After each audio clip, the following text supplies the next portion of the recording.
بسم اللہ الرحمن الرحیم۔ ناظرین السلام علیکم، میں ہوں آپ کا میزبان صابر شاکر۔ آج ہسٹوریکل ڈے ہے، تاریخ ساز دن ثابت ہو سکتا ہے پاکستان کے لیے، پاکستان کے مستقبل کے لیے، کہ پاکستان میں آئین کی حکمرانی ہوگی، آئین کی بالادستی ہوگی، قانون کا تصور ہوگا یا نہیں ہوگا، رول آف لا ہوگا، ریٹ آف اسٹیٹ ہوگی، اداروں کی عزت ہوگی، اداروں کی تقریم ہوگی، اور یہ کہ آئین ہی سب سے سپریم ہے، آئین کے نیچے سب ہیں اور آئین سے بالا تر کوئی نہیں۔ آج اس کا فیصلہ ہونا ہے، ہسٹوریکل ڈے ہے، کیونکہ آج یہ فیصلہ ہونا ہے کہ یہاں پہ مائٹ از رائٹ، جس کی لاٹھی اس کی بھینس ہوگی، یا پھر کچھ قانون ہوگا، کچھ آئین ہوگا، جمہوری اصولوں کو پامال کیا جائے گا، یا جمہوری اصولوں کو جو عالمگیر اصول ہیں ان کے مطابق معاملات کو آگے بڑھایا جائے گا۔ یہ امور مملکت آئین پاکستان کے تحت چلنے ہیں، یا پھر جمہوریت کے اندر چھپی ہوئی بدترین آمریت جو ہے وہ مسلط رہے گی اور اسی کے تحت یہ سب کچھ چلنا ہے۔ پاکستان میں آئینی اور شہری آزادیاں حاصل ہوں گی یا نہیں ہوں گی، کیونکہ آج chief justice of Pakistan Umar Ata Bandial صاحب، جسٹس اعجاز الحسن صاحب، جسٹس منیب اختر صاحب ایک اہم ترین مقدمے کا دوبارہ سے فیصلہ کریں گے، سماعت کریں گے، اور تمام تر دھمکیوں کے باوجود اب تک جتنی دھمکیاں دی گئیں، جتنی برائبس آفر کی گئیں، عہدوں کی پیشکش کی گئی، وہ سب کی سب مسترد ہو چکی ہیں، دھمکیاں مسترد ہو چکی ہیں، اور chief justice of Pakistan Umar Ata Bandial صاحب اپنی ٹیم کے ساتھ ڈٹے ہوئے ہیں کہ وہ آئین کے تحت فیصلہ کریں گے، آئین سے بالاتر، آئین سے ماورا، نظریہ ضرورت کے تحت کچھ ایسا نہیں کریں گے، اور آئین کے اندر رہتے ہوئے وہ اپنا فرائض منصبی ادا کریں گے۔ ان کو روکا جا رہا ہے، ان کو دھمکیاں دی جا رہی ہیں، ان کو پہلے پرکشش مراحت کی آفر کی گئی، عہدوں کی آفر کی گئی، لیکن انہوں نے یہ ریجیکٹ کی۔ لیکن اس وقت طاقتور حلقے، chief of army staff, G H Q, military establishment, وہ کیا سوچ رہی ہے؟ کیا وہ سپریم کورٹ کے ساتھ کھڑی ہوگی، آئین پاکستان کے ساتھ کھڑی ہوگی، اداروں کے ساتھ کھڑی ہوگی، یا پھر وہ اس غیر آئینی اور غیر قانونی ٹولے کے ساتھ کھڑی ہوگی جو یہ چاہتا ہے کہ پاکستان میں نہ ہی آئین ہو، نہ قانون ہو، نہ جمہوریت ہو، نہ اداروں کی بالادستی ہو، اور نہ الیکشن ہو، اور الیکشن کے بغیر ان کا اقتدار جاری و ساری رہے؟ یہ فیصلہ کن موڑ ہے ہماری ملٹری لیڈرشپ پہ، ہماری اسٹیبلشمنٹ پہ، کیونکہ اسٹیبلشمنٹ کا بھی اتنا ہی اسٹیکس ہیں پاکستان میں جتنے کہ کسی عام شہری کے۔ اس وقت پچھلے ریجیم چینج کے بعد جو کچھ اس ملک کے ساتھ کھلواڑ کھیلا گیا وہ ہمارے سامنے ہے۔ اب میں ذرا تھوڑا سا ہو کیا رہا ہے، اس لیے کہ بہت دونوں طرف سے بہت طاقت استعمال کی جا رہی ہے، زور آزمائی کی جا رہی ہے، اور وزیر اعظم پاکستان، وزیر اعظم آفس، وزیر اعظم کا عہدہ،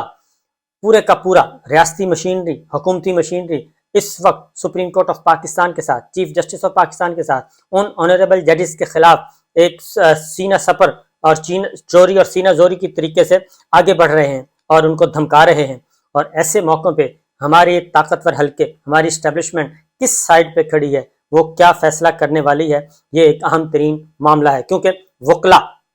آپ کو خود تھوڑی سی ایک دو انفارمیشن آپ کے ساتھ شیئر کروں گا۔ وکلا اس وقت میدان میں آ چکے ہیں، چودھری اعتزاز احسن صاحب، سردار لطیف کوثر صاحب، حامد خان صاحب، سپریم کورٹ بار ایسوسی ایشن، لاہور ہائی کورٹ بار ایسوسی ایشن، پاکستان بار کونسل، اور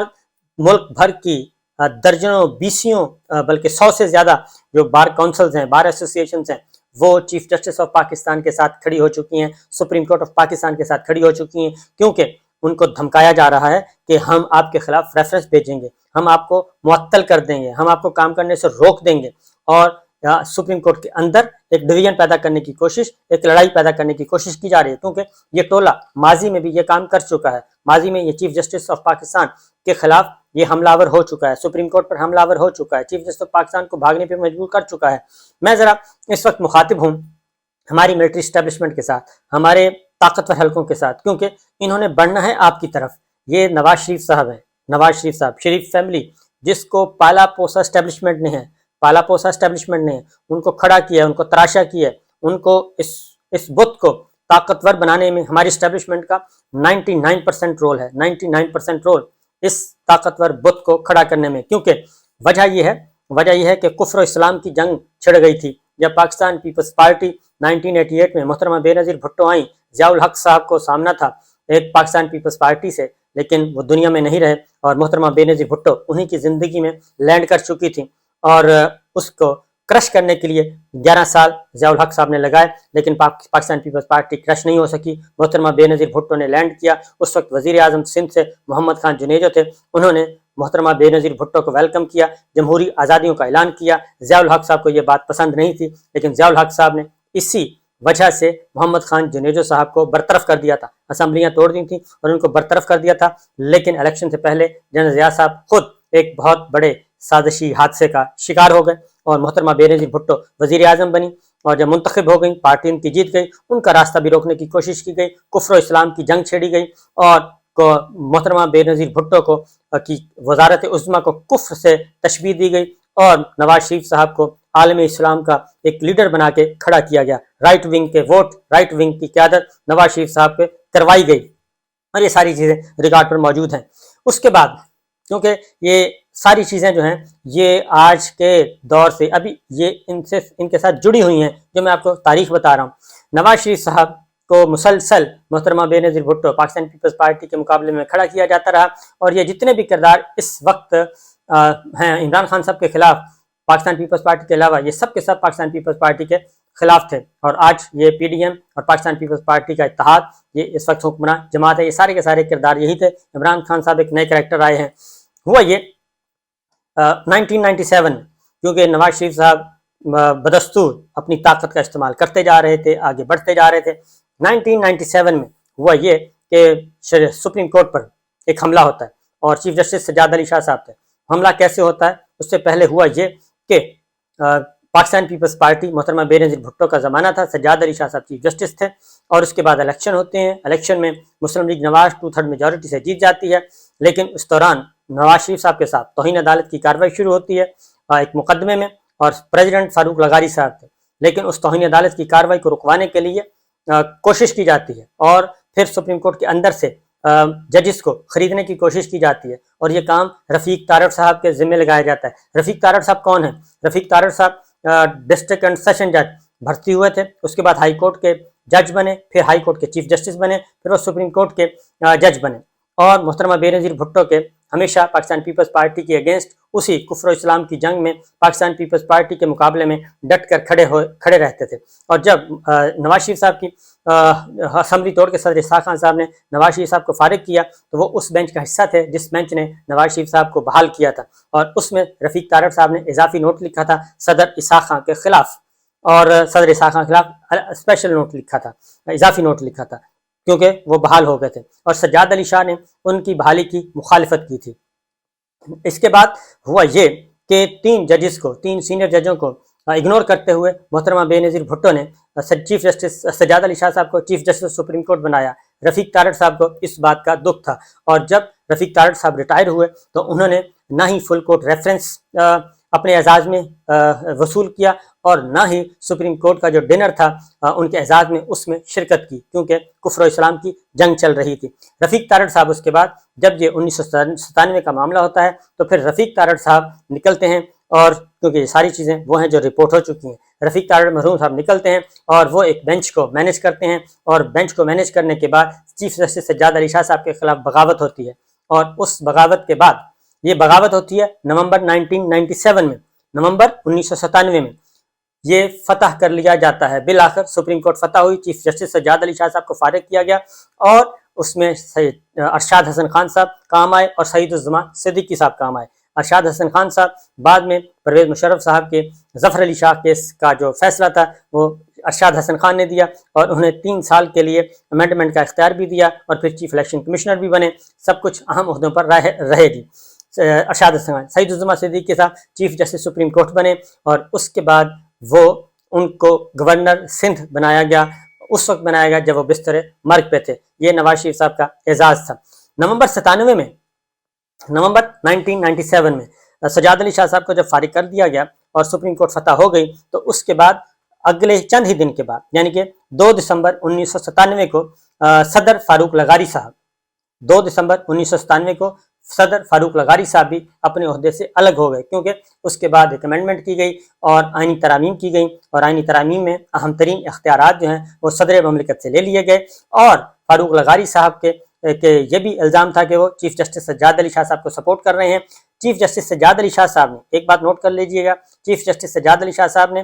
اس وقت کے آرمی چیف جنرل جہانگیر کرامت کو خط لکھا کہ مجھے سیکورٹی پرووائڈ کی جائے، اور سیکورٹی پرووائڈ کر کے میری حفاظت کی جائے۔ سیکرٹری ڈیفنس کو انہوں نے مارک کیا، اور اس کے بعد وہ خط جو ہے وہ ردی کی ٹوکری میں چلا گیا، اور چیف جسٹس سجاد علی شاہ صاحب انتظار کرتے رہے اور ان کو سپریم کورٹ پہ جب حملہ ہوا تو کیونکہ سرکار کی سرپرستی میں حملہ تھا اور ان کو کوئی بچانے نہیں آیا، اور اس وقت آرمی چیف تھے جنرل جہانگیر کرامت صاحب، ان کو آرمی چیف بھی بنایا گیا تھا، ان کو chairman joint chief of staff committee بھی بنایا تھا۔ نومبر 97 کے بعد یہ جنرل جہانگیر کرامت صاحب نے اپنے آپ کو غیر جانبدار رہنا پسند فرمایا، یعنی کہ نیوٹرل، یعنی کہ اے پولیٹیکل۔ جنرل جہانگیر کرامت صاحب کیونکہ چیف جسٹس سجاد علی شاہ صاحب کو انہوں نے سپورٹ نہیں کیا، اور گورنمنٹ نے ظاہر سیکورٹی کہاں دینی تھی، پولیس کی سرپرستی میں، سرکار کی سرپرستی میں یہ حملہ ہوا تھا۔ اس کے بعد جب چیف جسٹس سجاد علی شاہ صاحب کو فارغ کیا تو 2 دسمبر 1997 کو ایوان صدر بھی خالی کروا لیا گیا صدر فاروق لغاری صاحب سے، نواز شریف صاحب مزید تگڑے ہو گئے اور وہ سینہ تان کے چلنے لگے۔ اس کے بعد اگلا کام ہوتا ہے کہ مئی 98 میں دھماکے کیے جاتے ہیں، جوہری دھماکے ہوتے ہیں۔ نواز شریف صاحب اس کے بعد مزید ان کا قد بڑھ جاتا ہے، 2/3 میجورٹی پاس ہے، سب کچھ ساتھ ہے، اور وہ طاقت کے نشے میں مست ہیں اور آگے بڑھتے جا رہے ہیں۔ جنرل جہانگیر کرامت، وہی جنرل جہانگیر کرامت جنہوں نے اے پولیٹیکل رہنا پسند کیا، جو نیوٹرل رہے، چیف جسٹس سجاد علی شاہ صاحب سپریم کورٹ آف پاکستان مدد کے لیے پکارتی رہی، نہیں آئے، اور انہوں نے صدر فاروق لغاری صاحب کے کہنے پر بھی یہ کام نہیں کیا، نیوٹرل، اے پولیٹیکل۔ اور اس کے بعد ہوتا یہ ہے کہ دھماکوں کے بعد ایک جنرل جہانگیر کرامت صاحب ایک تقریب میں ایک تجویز دیتے ہیں کہ ترکی کی طرف کی ایک نیشنل سیکورٹی کونسل ہونی چاہیے پاکستان میں۔ اسی پاداش میں نواز شریف صاحب ان کو انہیں کہتے ہیں کہ آپ کے پاس یا تو برطرفی کا ہے یا پھر استعفیٰ دے دیں۔ جنرل جہانگیر کرامت صاحب استعفیٰ دیتے تھے، وہی جنرل جہانگیر کرامت صاحب جو نیوٹرل رہے، جو اے پولیٹیکل رہے۔ اس کے بعد کیا ہوتا ہے؟ اس کے بعد ایوان صدر میں وہی رفیق تارڑ صاحب، کیونکہ فاروق چیف جسٹس آف پاکستان